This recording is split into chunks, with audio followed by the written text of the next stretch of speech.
Summer season అయిపోవచ్చింది కదండీ! ఇంకా mango season కూడా అయిపోవచ్చింది. అందుకని చెప్పేసి ఒకసారి తోటకి వెళ్ళి కాయలు తెచ్చుకుందాం అని చెప్పేసి మామిడి తోటకైతే మేమందరం కలిసి బయలుదేరి వెళ్తున్నాము.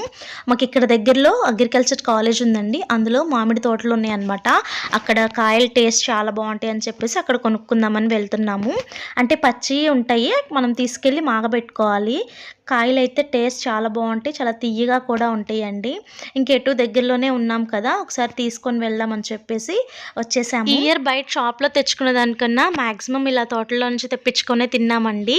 అండ్ ఇవి కాయలొచ్చేసి మందు లేకుండా పండించారంట. ఇలా తోటల పక్కనే ఇలా షాపుల్లాగా పెట్టుకున్నారు.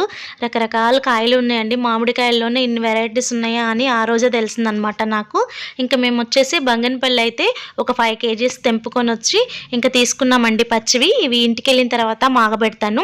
ఎలా మాగబెట్టుకోవాలో నెక్స్ట్ వీడియోలో అయితే నేను షేర్ చేస్తాను. వీడియో నచ్చితే లైక్ చేసి సబ్స్క్రైబ్ చేయండి.